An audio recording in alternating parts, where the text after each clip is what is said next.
Champions trophy নিয়ে পাকিস্তান ক্রিকেটে চলমান বিতর্ক যেন থামছেই না। সম্প্রতি পাকিস্তানের সাবেক অধিনায়ক রশিদ লতিফ তাদের প্রাক্তন সতীর্থ ওয়াসিম আকরাম এবং ওয়াকার ইউনিসের বিরুদ্ধে এক তীব্র অভিযোগ তুলেছেন। তিনি বলেন, টাকার জন্য সবই করতে পারেন তারা।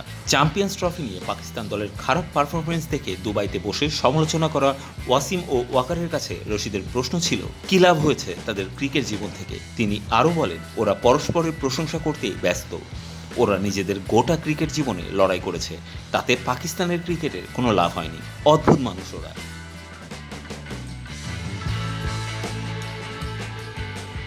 সামনে টাকা ফেলুন, ওদের যা বলতে বলবেন তাই বলবে ওরা। রশিদ লতিফের এই বক্তব্য পাকিস্তান ক্রিকেটের পুরনো এবং নতুন প্রজন্মের মধ্যে এক ধরনের বিভাজন সৃষ্টি করেছে। বিশেষ করে তিনি ৯০ দশকের ক্রিকেটারদের তিরস্কার করে বলেছেন, তারা পাকিস্তানের ক্রিকেটের জন্য কিছুই করেনি, আর তাই পাকিস্তানকে দ্বিতীয়বার বিশ্বকাপ জেতানোর জন্য ১৭ বছর অপেক্ষা করতে হয়েছিল।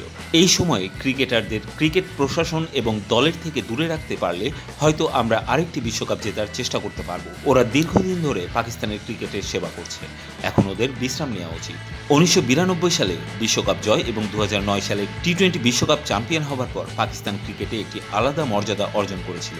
তবে ১৭ বছরের দীর্ঘ অপেক্ষার পর পাকিস্তান আবারও বিশ্বসেরা হওয়ার মর্যাদা পায়। কিন্তু এবারের চ্যাম্পিয়ন্স ট্রফি পাকিস্তানের আয়োজনে অনুষ্ঠিত হলেও তারা সেমিফাইনালে পৌঁছতে পারেনি, যা পাকিস্তানের ক্রিকেট প্রেমীদের জন্য একটি বড় হতাশা।